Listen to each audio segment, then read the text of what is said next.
Welcome, dear listeners, to Part 5 of Gray Matters. In this episode, I had the privilege to sit down with Professor Avi Loeb. He served as the longest-sitting chair of Harvard's Department of Astronomy.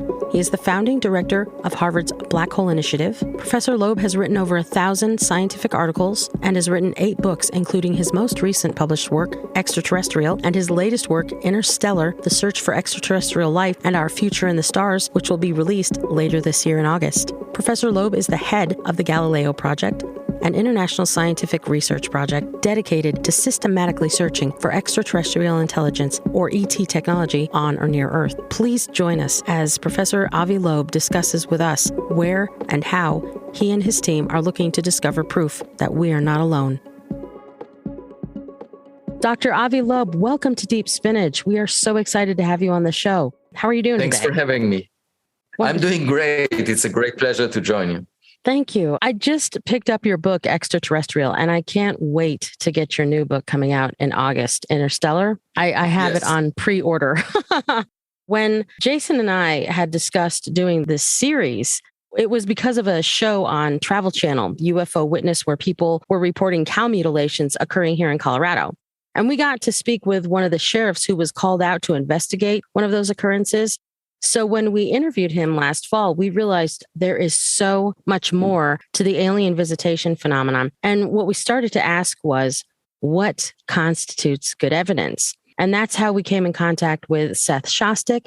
And from his perspective in his field of research, they're looking at very specific data to say, yes, ET exists, signals in the sky near various but specific star clusters. And we also spoke to Peter Davenport from the National UFO Reporting Center, and his research is much broader and closer to home. And he's taking the information right here from our own stratosphere, so to speak. So we have all these levels of information and data, and it seems that everyone has their own idea of what makes good evidence. So when we spoke to Dr. Shostak, he mentioned you and the work that you're involved in. And I took a closer look, and there's a lot of attention surrounding this object that was spotted around 2017 by astronomers called Oumuamua. In other articles, it mentions you being convinced that the evidence we've been looking for has actually found us instead. And do you also believe that this is our truest first contact with intelligent life?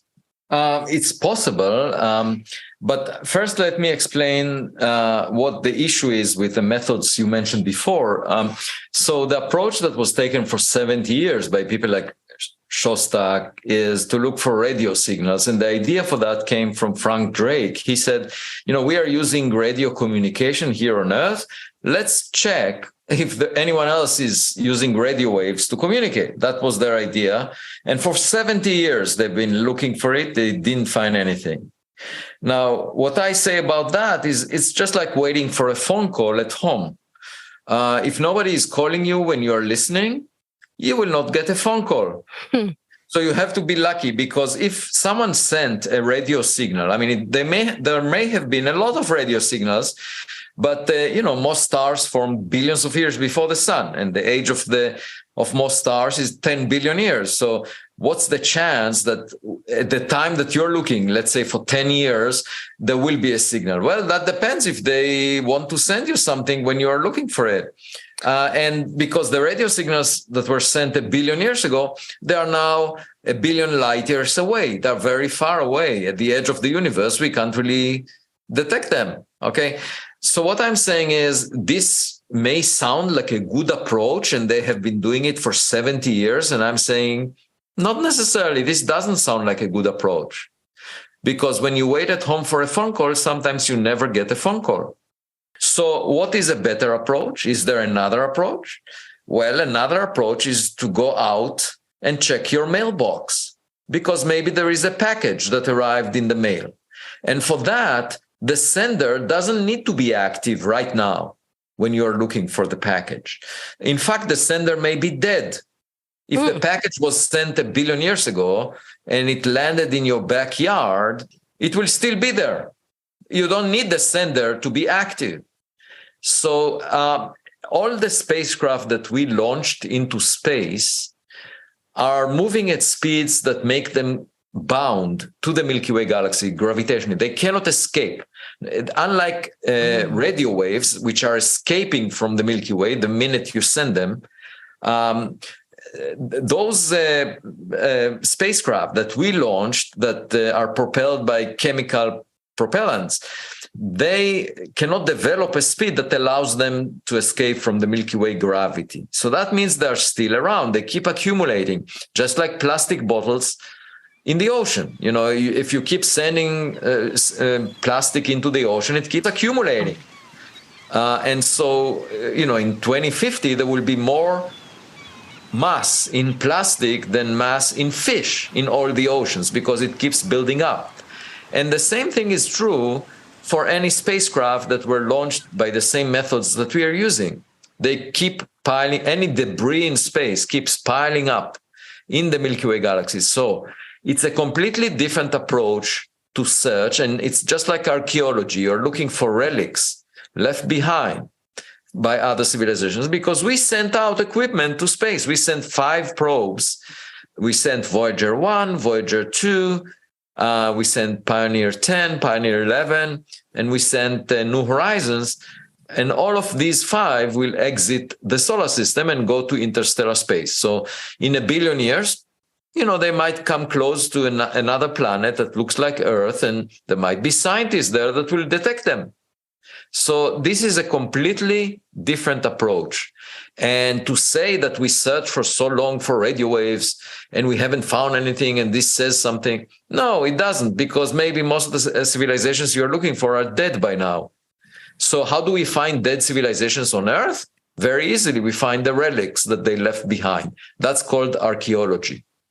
So what I'm suggesting is, you know, you just go to your backyard, and, you know, most of the time you see rocks that were there all the time. So that's the same as the asteroid and the comets that were always in the solar system for 4.6 billion years since the solar system formed. There are rocks in it that are bound to it. These are the rocks that are familiar.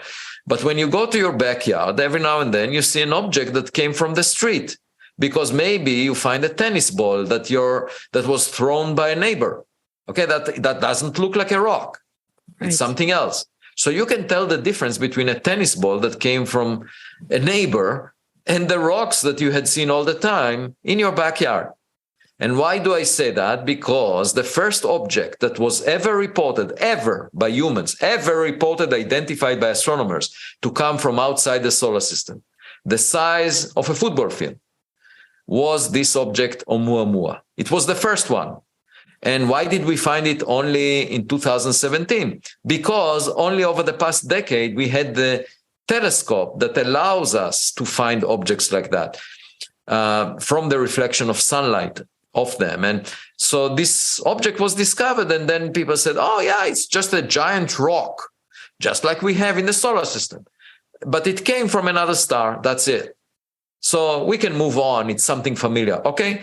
Well, it turns out, no, it's not familiar, because as this object was tumbling every 8 hours, the amount of sunlight that was reflected from it changed by a factor of 10. And so it meant that it has a very extreme shape, because the area that we see projected on the sky is changing by a factor of 10. And in fact, the best fit for the variation of reflected sunlight was that of a disk-like object, a flat object, at the 90% confidence. And then the object exhibited some excess push away from the sun, separate from the gravitational force of the sun. There was something pushing it away. And people said, oh yeah, so it's not a rock, it's actually an icy rock, a rock that has ice on it. So it's a comet, it evaporates, and you get this rocket effect that pushes comets. The only problem is there was no cometary tail, there was no gas or dust around it. As the Spitzer Space Telescope looked very deeply, didn't find anything. It was definitely not a comet. So things that are familiar to us, an asteroid or a comet, just didn't fit the description of this object. It was unfamiliar, the first one. So the first one should be typical, and the typical interstellar object is not familiar. So what's going on here? So what is pushing it? And I suggested, well, the only thing I can imagine, if it's not evaporating, it's just the reflection of sunlight. And guess what? 3 years later, there was another object discovered in September 2020. It was given the name 2020 SO, discovered by the same telescope in Hawaii that discovered Oumuamua. Oumuamua was given this name because it means a scout in the Hawaiian language. So anyway, this second object also exhibited a push away from the sun by reflecting sunlight and no cometary tail.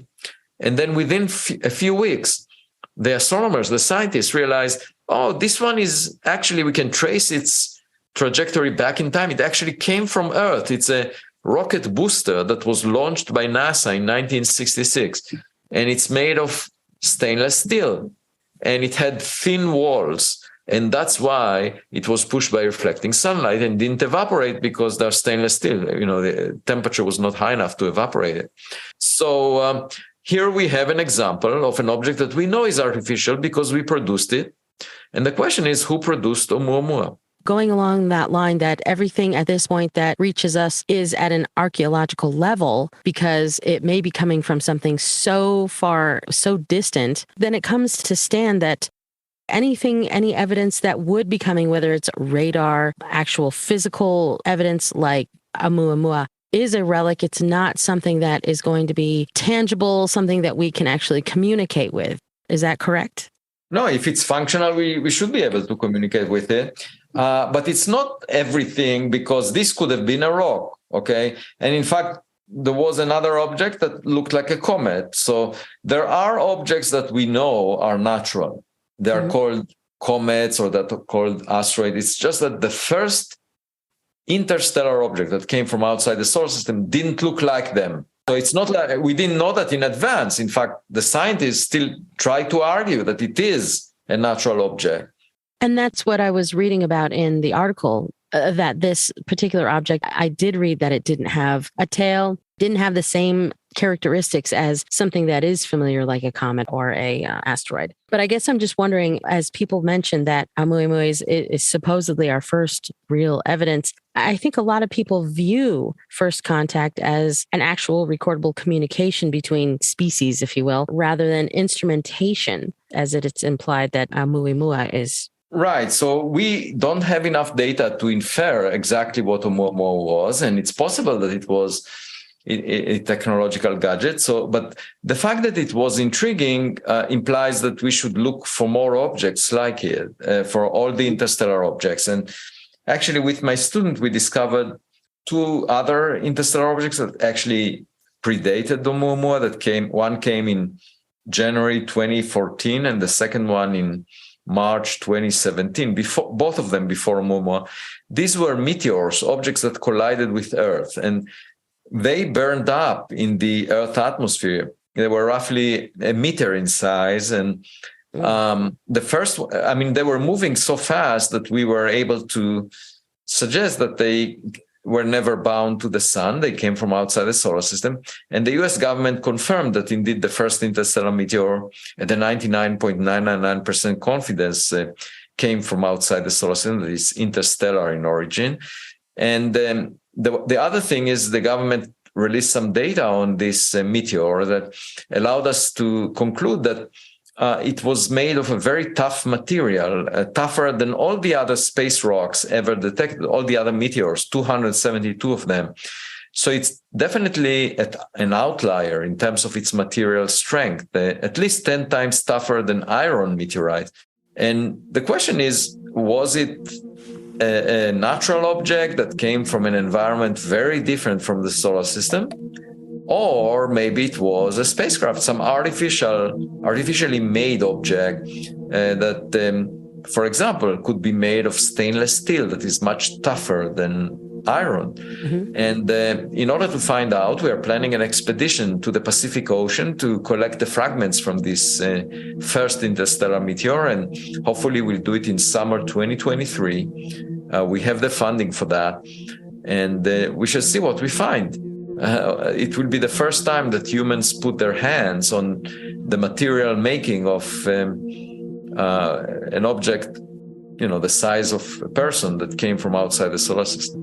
That's amazing. That's this summer. That's just in a few months. Are you going to be going with the expedition? Are you going to be out there? I'm leading it, so I have to be there. I mean, I'm not the type of leader or commander who sits in a basement and lets the troops sacrifice their body. I enjoy being in the trenches, and this is a scientific expedition, and I will be there and sleep on the deck.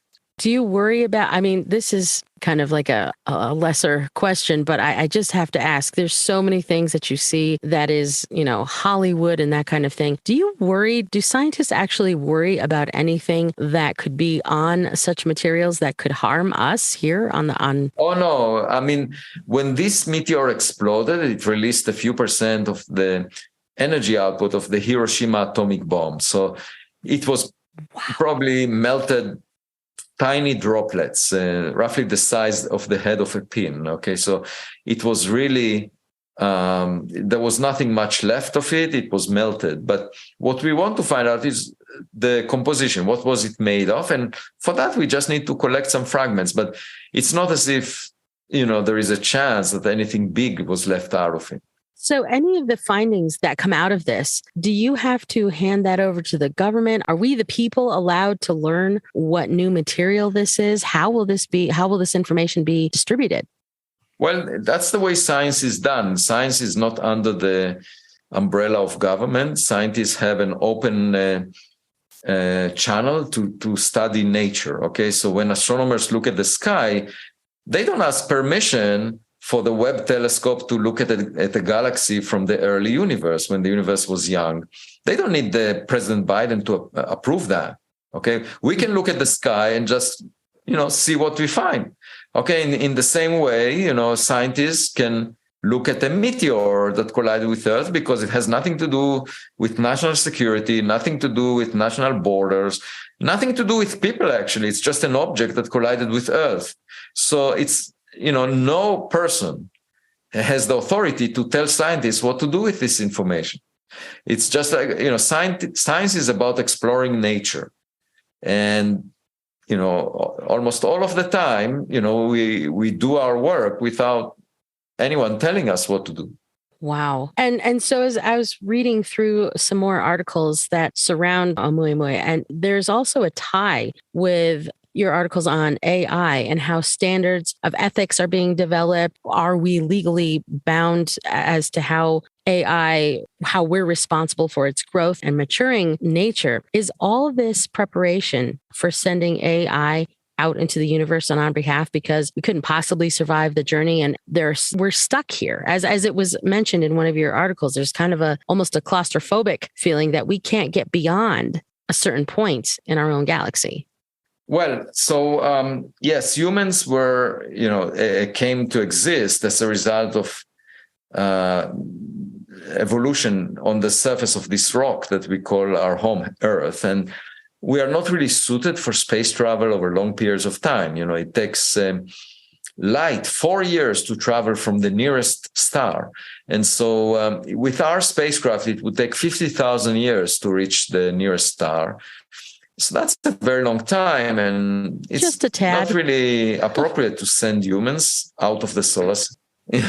So, right. But however, we are getting to the point now, GPT-4 has 100 trillion connections, which is within a factor of 6 from the 600 trillion synapses in the human brain. So that's why many people say GPT-4 looks really intelligent, getting close to being a human in a way, and in terms of the interaction with people and so forth. And we're on the cusp of getting to a point where AI systems will behave like humans, in the sense that when you interact with them, you won't be able to tell the difference. And in fact, they might even be better than humans, more knowledgeable. And so what I'm saying is we can, instead of sending people to space, we can send AI systems because we can harden them. They will have the patience to wait for millions of years until they reach the destination. And they will also be able to sustain the harsh conditions in space. You can put them in a dormant mode until they get to the destination. They don't need to eat anything. And it's much simpler than sending a biological system like a human.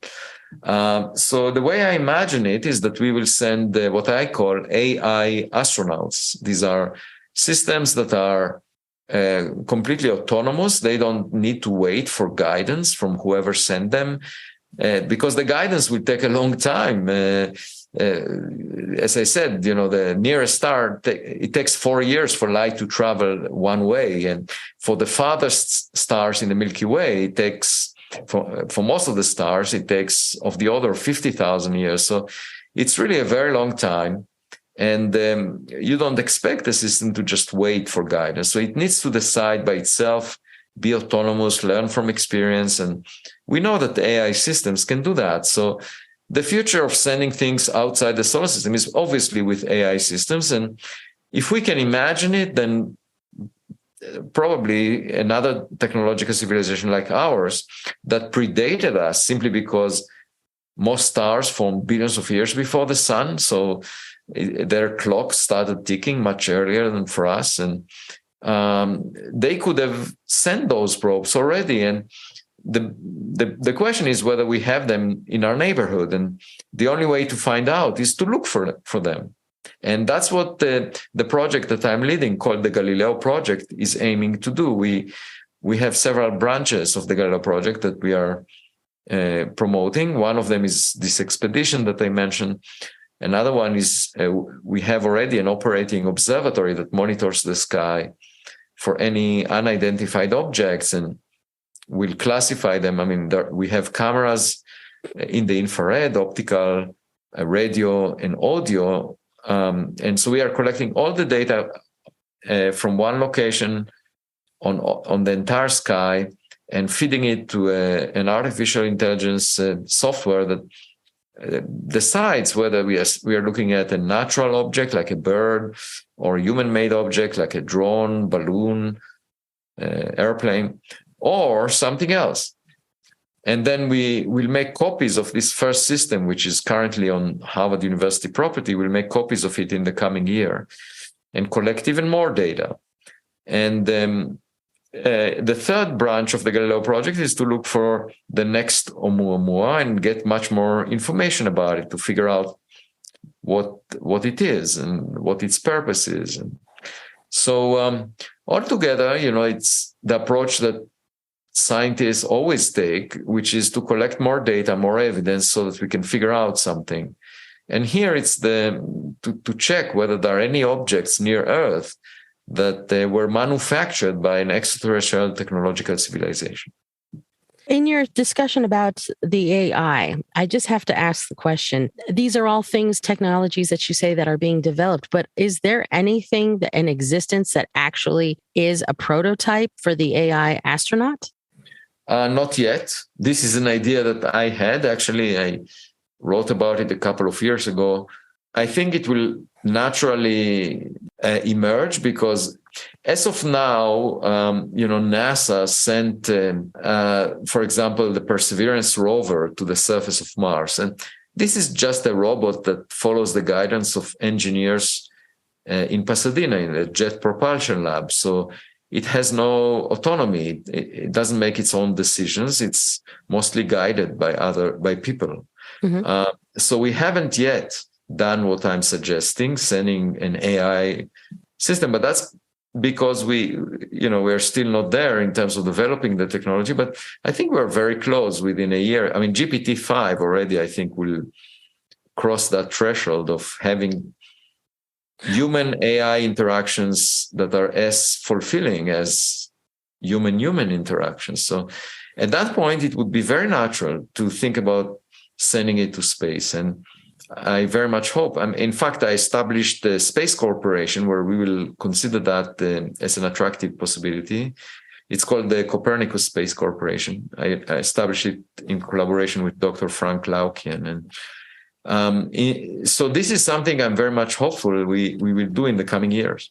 That was kind of my next question. How long do you think that something like that would be available? Because it's so funny that you say that we're not there yet. I remember I want to say maybe 8 years ago, I don't remember what company did this, but they brought this robot prototype thing on the news. And it had a very strange head. It almost looked like a screen, but it wasn't quite a screen. And it had emotions, and it was responding to this conversation. And at one point, I swear it squinted its eyes as if it was like trying to understand, like it had a reaction, an actual reaction to what people were saying. And so I was like, if we have something like that in existence, how we can't be too far behind being able to have an actual fully functioning robot type thing.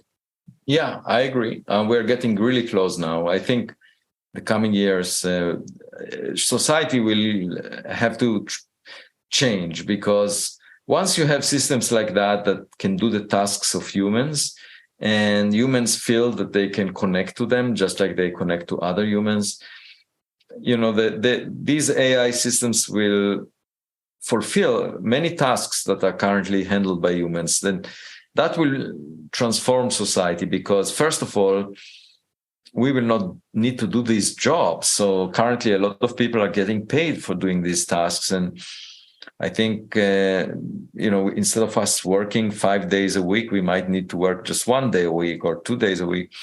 So that will change the economy. You will need to provide people with everything they need, and not necessarily compensate them with a salary based on what they do, because there wouldn't be much that needs to be done, because many tasks that are currently being done will be done by AI systems. And then the second big impact would have to do with, what do you do with AI systems that that evolve well beyond what they were trained on. So in other words, it will be just like a kid that you educate early on, and eventually the kid matures and becomes an adult. So when the kid is young, if something bad happens, you basically hold the parents responsible, because the kid is under their custody and they control the training of the kid. And the same would be true for AI systems. Like in self-driving cars, you will hold the Tesla responsible if there is some malfunction in a car. But imagine a situation where the AI system, over decades becomes completely independent, because it learns from experience, and it's not at all close to what it used to be when it was trained. That would be like a kid that becomes an adult. And then imagine a group of those AI systems that are mature, and so they should be held responsible. For example, piloting airplanes, and then deciding, because of some ideology, to crash those airplanes and kill humans for some reason. Suppose they decide to do that. In my view, they should be held responsible for the crime, just like the terrorists were for 9/11. In September 11, 2001, when they crashed airplanes. So we will have to decide what to do legally about the AI systems that are becoming independent, because just like we hold people responsible, we assume that they have free will, and if they commit a crime, they should be punished. And in the case of AI systems, we'll have to basically root them out from society. Those that are not functioning, basically remove them. If the crime is not too big, you might retrain them, basically make them better. But if it looks like it's hopeless, you just root them out, which is equivalent to putting them on death row, basically. And the only remaining question is, who will be held responsible for the damages? Okay, so someone has to pay for that. And my view is that when society becomes, dependent on AI systems, as I said, humans, there will be some organization that will be responsible for providing people what they need without them doing the work to get a salary, because all of these tasks that are currently being rewarded by salary will be done by machines. So at that point, whatever organization is providing the needed resources to people, that organization will have to pay or compensate for the damages. That would be like sort of an insurance plan that comes with this new economy. The last question that I do have for you, and that I know a lot of our listeners would be dying to ask as well, in speaking with your colleagues like Dr. Shostak and Peter Davenport, they have very specific ideas of what is good evidence in their respective fields. So, Dr. Loeb, what constitutes good evidence for you of the existence of ET? And what is your holy grail, so to speak, of proof that we're not alone? Well, it's really simple. Imagine having a very high resolution image of an object that has screws and bolts on it. And so it looks technological. It doesn't look like a bird, a natural object. And then also you see in the image a label that says made on an exoplanet. That's very simple. Or it moves in ways that we know that it's technological, but then it moves in ways that our technologies cannot reproduce by orders of magnitude, like it's not even close to that. So then you know it's a technological object that was not manufactured by humans. It's very simple. Mm-hmm. It's not the same as talking about, oh, there is a radio signal, we now have to decode it, and then there is a confusion, we don't know what it means. And no, it's very simple. You have an object. The object looks technological. And moreover, the object was not produced by humans. Mm-hmm. What could be simpler than that? A kid, a 4-year-old kid can understand that. This has been amazing, informative, and one of the funnest interviews. Thank you. Yeah, I'm blown away by the different levels of what kind of data and information and proof there is out there. And it really does sound like the Galileo project covers it all. It covers signals. It covers physical evidence. It covers other things like Oumuamua. Amazing. Right. Absolutely amazing. Thank you. Is there anything else that you would send off with our listeners to think about, to ponder as we search the skies? What I would say is we are taking a path that was not taken with this approach that we were discussing, looking for objects near Earth that may be technological and from an extraterrestrial origin. And when you go on a road that was not taken, there is a chance that you will find some low-hanging fruit because nobody picked it up. So I would say there is a chance that in the coming years, the Galileo project will discover clear evidence. And the reason it was not discovered before is simply because nobody took this path. And I would encourage everyone to just stay tuned. And you can get updates. I'm writing an essay almost every couple of days on medium.com. You can just put my name, Avi Loeb, Aviloeb, on medium.com, and you will get those updates, including during the expedition in summer 2023. And the other thing is that in August 2023, I will have a book coming out called Interstellar, and it will talk about all these subjects that we were discussing in more detail. So anyone interested is welcome to check it out. We'll make sure that we have links on those new writings on our website and all our media. Thank you so much for this fantastic conversation today. I hope that maybe in the future we could have you back on the show if you would like. Yeah, I would be delighted. Once we find something, I will be delighted to describe it for you. It's been an honor to meet you. Thanks for having me. We hope you've enjoyed our conversation with Professor Avi Loeb as part of our Gray Matters series from Deep Spinach. You can find Avi's collection of essays as well as his personal webpage at Harvard in this episode's show notes. We'll also include links to his books, including his upcoming title, Interstellar, due out in August 2023, available for pre-order. Next week, Ariel and I conclude the series with some closing commentary. You can find Deep Spinach and other programs from Avi Media on Apple Podcasts, iHeartRadio, Google Podcasts, Stitcher, and Pandora. Please send your comments to spinachdeep@gmail.com or use the hashtag DeepSpinach in your social media posts. Deep Spinach is a production of Avi Media on the web at avimedia.net. Our email address is info@avimedia.net.